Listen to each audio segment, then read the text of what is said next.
ओम शांति। आज है 31 मार्च 2023 की साकार मुरली है। बाबा बोले, मीठे बच्चे अपना मिजाज बहुत मीठा बनाओ, भूले चूके भी किसी को दुख मत दो। बुरे वचन कहना, क्रोध करना, डांटना, यह सब दुख देना है। प्रश्न है, माया बच्चों की परीक्षा किस रूप में लेती है? उस परीक्षा में अडोल रहने की विधि क्या है? उत्तर है, मुख्य परीक्षा आती है काम और क्रोध के रूप में। यह दोनों मुश्किल ही पीछा छोड़ते हैं। क्रोध का भूत घड़ी घड़ी दरवाजा खड़काता है, देखता है यह कहाँ भों भों तो नहीं करते। अनेक प्रकार के तूफान दीपक को हिलाने की कोशिश करते हैं। इन परीक्षाओं में अडोल रहने के लिए एक सर्वशक्तिमान बाप से योग रखना है। अंदर खुशी के नगाड़े बजते रहें। ज्ञान और योग बल ही इन परीक्षाओं से पास करा सकता है। गीत बजा है, निर्बल से लड़ाई बलवान की। ओम शांति। बच्चे समझते हैं और बाप भी समझाते हैं कि तुम फिर से आए हो पारलौकिक बाप के पास और सब है लौकिक बाप। यहाँ है सब आसुरी बुद्धि, सतयुग में है दैवी बुद्धि। आसुरी के बाद फिर दैवी जरूर बनना है। आसुरी और दैवी, पतित और पावन में फर्क बहुत है। तुम जानते हो हम पावन थे, फिर रावण ने पतित बनाया है। अभी फिर बाप द्वारा हम फिर से पावन दुनिया का वर्षा ले रहे हैं, सतयुगी राज्य भाग्य का, वह भी 21 जन्मों के लिए। जब बाबा बच्चों को कहते हैं तब याद करते हैं, फिर भूल जाते हैं। जो बात याद रहती है वह फिर औरों को समझाने के लिए दिल टपकती है। याद नहीं होगी तो दिल टपकेगी नहीं, फिर वह खुशी की उछल नहीं आएगी, मुरझाई हुई शक्ल दिखाई देगी। अभी तुम जानते हो हम फिर से गवाया हुआ सतयुग का राज्य भाग्य ले रहे हैं। वह तो क्रिश्चियन ने राज्य गवाया था, वह तो ले लिया, परंतु माया ने हमारा राज्य छीना है, यह कोई को पता नहीं है। क्रिश्चियन से तो राज्य ले लिया हठ से, भूख हड़ताल आदि करके। यहाँ तो वह कोई बात नहीं। तुम्हारे दिल में है हम 5000 वर्ष पहले मुआफिक फिर से राज्य भाग्य प्राप्त करते हैं बाप की श्रीमत पर चलने से। इसमें तलवार आदि कुछ भी चलाने की मत नहीं देते हैं। कहते हैं बच्चे स्वीट टेम्पर बनो, बहुत मीठे बनो। सतयुग में शेर बकरी भी इकट्ठे जल पीते हैं। एक दो के प्यार में रहते थे, दुख का वार नहीं होता। यहाँ दुख का वार बहुत होता है। काम कटारी चलाना यह भी दुख का वार है। किसको बुरे वचन कहना व क्रोध करना, डांटना, यह भी दुख देना है। बाप कहते हैं किसको भी यह दुख नहीं देना है। अपना मिजाज बहुत मीठा बनाओ, भूले चूके भी दुख देने का काम नहीं करो। श्री कृष्ण के लिए कहते हैं इतनी रानियों को भगाया, तो भी कहते हैं भगाया सुख देने के लिए। अभी तुम समझ गए हो श्री कृष्ण की बात नहीं है। भागवत के साथ गीता के साथ फिर महाभारत लड़ाई का कनेक्शन है। अभी वही संगम युग है। श्री कृष्ण का तो नाम ही नहीं। श्री कृष्ण की राजधानी है सतयुग में। श्री कृष्ण ने कोई पतित को पावन बनाने के लिए कभी राखी नहीं बांधी। यह है पतित को पावन बनाने का उत्सव। सो तो पतित पावन परमात्मा ही है, ना कि श्री कृष्ण। श्री कृष्ण का जन्म तो सतयुग में हुआ वहाँ तो कंस, रावण, शूर्पणखा आदि हो न सके। यह इस समय है आसुरी संप्रदाय। इन सब बातों को तुम अभी समझते हो, तुम्हारी बुद्धि में है। हमने बेहद के भाव से अनेक बार राजयोग सीखा है और 21 जन्म राज्य पद पाया है, फिर माया से राज्य गवाया है। जो माँ बाप दादे के दिल पर चढ़े हुए बच्चे हैं वही तख्त नशीन बनेंगे। जो फरमान बरदार नहीं वे क्या पद पाएंगे। पद पाना चाहिए सूर्यवंशी, नहीं तो पाई पैसे के दास दासी जाकर बनेंगे। बाप दादा की आज्ञा पर नहीं चलते हैं। ब्रह्मा की मत भी मशहूर है, शिव बाबा की श्रीमत भी मशहूर है। तो ब्रह्मा और शिव बाबा के साथ उन्हों के औलाद की भी मत मशहूर होनी चाहिए। तुमको शिव बाबा और ब्रह्मा दोनों की मत पर चलना चाहिए, तब तो श्रेष्ठ बनेंगे। माता पिता भी श्रेष्ठ बनने के लिए कितनी अच्छी धारणा करते हैं। सब बच्चों को पढ़ाते हैं। मुरली सब बच्चों के पास जाती है। इनका पार्ट ही है पढ़ाने का। कई बच्चे ऐसे भी हैं जो माँ बाप से भी अच्छा पढ़ाते हैं। शिव बाबा की तो बात ही ऊंची ठहरी, परंतु मम्मा बाबा से भी इस समय होशियार बच्चे हैं। भल संपूर्ण तो कोई बना नहीं है, कुछ न कुछ कांटे भी लगते हैं। माया का वार होता है, दीवे को तूफान लगते हैं। जितना ज्ञान और योग में रहेंगे तो इस घृत से तुम्हारी ज्योति जगी रहेगी। कोई दीपक में घृत थोड़ा कम हो जाता है तो लाइट कम हो जाती है। कोई का दीवा बहुत अच्छा जलता रहता है।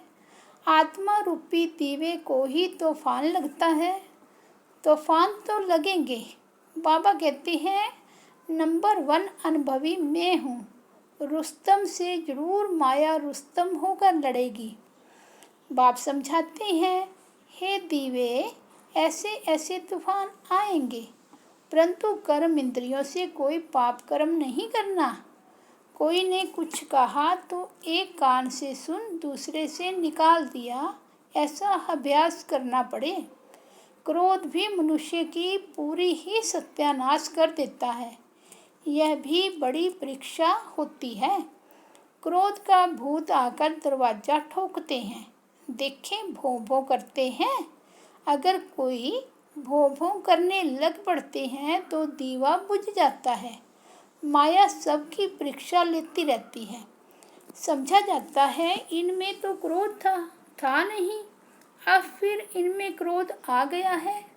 बाबा के पास बहुत अच्छे अच्छे बच्चे थे, माया का तूफान सहन नहीं कर सके तो गिर पड़े।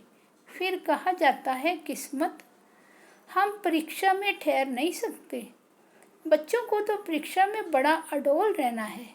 अंगद मिसल, यह भी एक मिसाल है। तुम बच्चों के अंदर खुशी के नगाड़े बजने चाहिए। सर्वशक्तिमान बाबा के साथ योग रखने से मदद आपे ही मिलती रहेगी। कोई हथियार पवार नहीं लेते। बाबा सब युक्ति सिखलाते हैं। बाप को याद करो तो विक्रम विनाश होंगे। क्रोध की भी स्टेज होती है। काम का भूत तो बड़ा खराब है। शल कोई में काम का भूत फिर से प्रवेश न करे, उनको योग बल से निकाल देना है। योग से ही क्रोध का भूत भी निकलता है। घड़ी घड़ी दरवाजा खड़काते हैं, कहाँ मार्जन देखी तो घुस पड़ते। यह 5 चोर अंदर बड़ा घाटा डाल देते हैं। हम कितने साहूकार थे, 5 विकारों ने कितना कंगाल बना दिया है। इनका बड़ा सरदार है काम, सेकंड नंबर है क्रोध। काम बच्चू बादशाह है, बड़ा मुश्किल से पीछा छोड़ते हैं। बड़ा भारी दुश्मन है, बहुत तंग करते हैं। बेचारी अबलाएं कितनी मार खाती है, उन्हों की फरियाद सुनी नहीं जाती। यह फरियाद सिर्फ एक बाप ही सुनने वाला है, परंतु वह भी सच्चे जो होंगे उन्हों की सुनेंगे, झूठों की नहीं। तो यह विकार मनुष्य को एकदम डर्टी बना देते हैं। क्रोध की बीमारी उछल पड़ी तो क्रोध अपनी भी सत्यानाश कराती है, दूसरों की भी खुराक बंद हो जाती है, हंगामा होता है। तो बाप से जो खुराक लेने आते हैं उन्हों का वह बंद हो जाता है, उन्हों पर बंधन आ जाता है। फिर उनकी अविनाशी भविष्य जन्म जन्मांतर की आजीविका बंद हो जाती है। ऐसे जो परम पिता परमात्मा से वर्षा लेने में विघ्न डालते हैं उन पर कितना पाप चढ़ेगा, बात मत पूछो।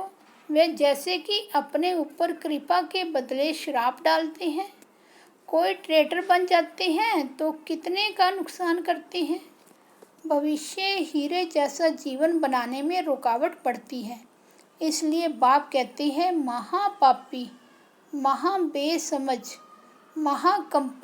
कमबख्त देखना हो तो यहाँ देखो।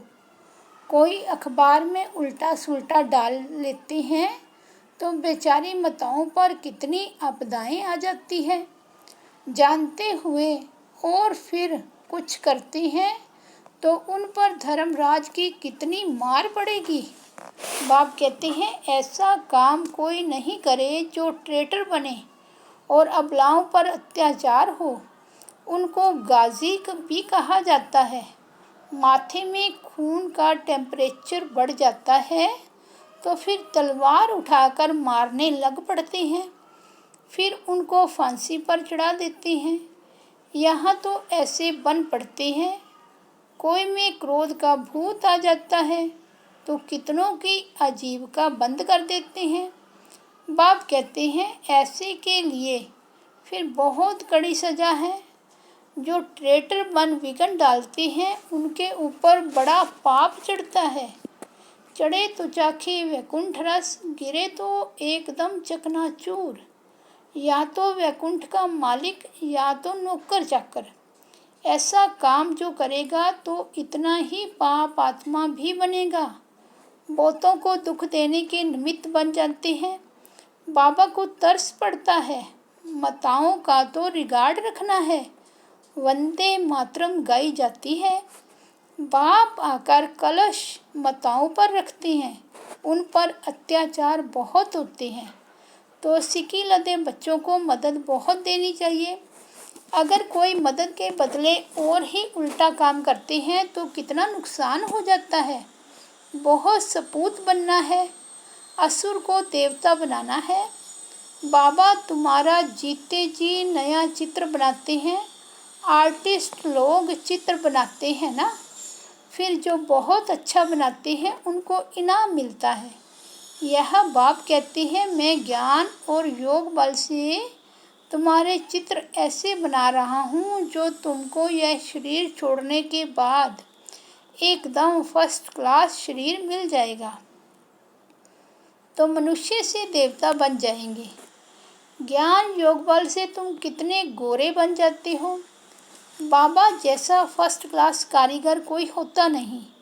यह बाप का ही काम है मनुष्य को देवता बनाना। यह है नंबर 1 सर्विस, जिससे सारी दुनिया पलट जाती है। उस स्वीट फादर को कोई जानते नहीं, सर्वव्यापी कह देते हैं। मनुष्यों की बुद्धि में यह भी नहीं है कि यह नरकपति दुनिया है। यह सिर्फ तुम बच्चों की ही बुद्धि में है। बड़े बड़े करोड़पति, सबका धन मिट्टी में मिल जाएगा, बड़े दुखी हो मरेंगे। आजकल तो बड़े बड़े आदमियों को भी मारते रहते हैं। दुश्मनी कड़ी हो जाती है तो बात मत पूछो। बड़ा खराब समय आना है।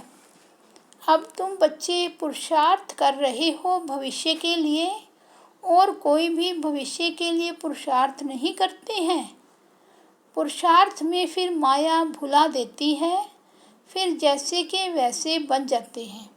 माया एकदम मुंह फेर देती है, इसलिए बहुत संभाल करनी है। जितना हो सके खुशी से बाबा को याद करना है। हम बाप से 21 जन्म सुख का वर्षा ले रहे हैं। बाप को याद करने से खुशी होगी। वह इन आँखों से महल आदि देखते हैं, तब खुशी होती है। तुम दिव्य दृष्टि से अथवा ज्ञान के तीसरे नेत्र से जानते हो कि हम बाप से सदा सुख का वर्षा लेते हैं। अगर बाप की मत पर चलेंगे तो सावधान तो करते रहते हैं। बच्चे, श्रीमत पर बहुत मीठा बनो, चुप रहो और बाप को याद करो। तुम बच्चों जैसा सौभाग्यशाली इस सृष्टि पर कोई नहीं है। तुम स्वर्ग का मालिक बनते हो, वहाँ बड़ा सुख है। यह भी जानते हैं राजयोग वही सीखेंगे जो कल पहले सीखे होंगे। तुम देखते हो पंडे सर्विस कर फूलों को व कलियों को बागवान के पास ले आते हैं, फिर उन्हों को सर्विस की ऑफरिंग भी मिलती है। ज्ञान है बहुत सहज। इस जीवन को मोस्ट वैल्यूएबल कहा जाता है। पत्थर से हीरे जैसा गरीब से साहूकार बनते हैं।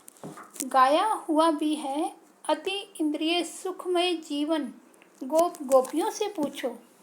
कौन सी गोप गोपियाँ? जैसे बाबा ने सुनाया, यह है बड़ी लॉटरी। बाप स्वर्ग का रचयिता है, तो बाप और स्वर्ग को याद करना बहुत सहज है। विश्व का मालिक बनना कम बात थोड़े ही है। वहाँ दूसरा कोई धर्म होता नहीं। बच्चे जान गए हैं कि हमने आधा कल्प अनेक प्रकार के दुख देखे हैं। अब बहुत अच्छा पुरुषार्थ करना चाहिए। इस दुनिया में कोई सुखी हो नहीं सकता, वहाँ तो सब सुखी होंगे। ऐसे सुख के राज्य में ऊंच पद पाने में बहुत मज़ा है। बॉक्सिंग में घड़ी घड़ी थप्पड़ खाते गिरते नहीं रहना है। विकार में गिरा तो एकदम जोर से चोट लग जाती है। क्रोध भी बहुत खराब है। घड़ी घड़ी चोट नहीं खानी चाहिए, नहीं तो गिर पड़ेंगे। अच्छा, मीठे मीठे सिकिलते बच्चों प्रति माता पिता बाप दादा का याद प्यार और गुड मॉर्निंग। रूहानी बाप की रूहानी बच्चों को नमस्ते। हम रूहानी बच्चों की रूहानी बाप दादा को याद प्यार गुड मॉर्निंग और नमस्ते। धारणा के लिए मुख्य सार फर्स्ट पॉइंट है, ऐसा कोई भी कर्म नहीं करना है जो अपने ऊपर कृपा की बजाय श्राप आ जाए। कोई भी भूत के वश हो ट्रेटर कभी नहीं बनना है। सेकंड पॉइंट है, श्रीमत पर बहुत बहुत मीठा बनना है, चुप रहना है, बहुत मीठे मिजाज से बात करनी है, कभी काम या क्रोध के वश नहीं होना है। वरदान है, सरल संस्कारों द्वारा अच्छे बुरे की आकर्षण से परे रहने वाले सदा हर्षित मूर्त भव। अपने संस्कारों को ऐसा इजी सरल बनाओ तो हर कार्य करते भी इजी रहेंगे। यदि संस्कार टाइट हैं तो सरकमस्टांस भी टाइट हो जाते हैं। संबंध संपर्क वाले भी टाइट व्यवहार करते हैं। टाइट अर्थात खींचातान में रहने वाले। इसलिए सरल संस्कारों द्वारा ड्रामा के हर दृश्य को देखते हुए अच्छे और बुरे की आकर्षण से परे रहो। ना अच्छाई आकर्षित करे और ना बुराई, तब हर्षित रह सकेंगे। स्लोगन है, जो सर्व प्राप्तियों से संपन्न है वही इच्छा मात्रम अविद्या है। अच्छा, ओम शांति।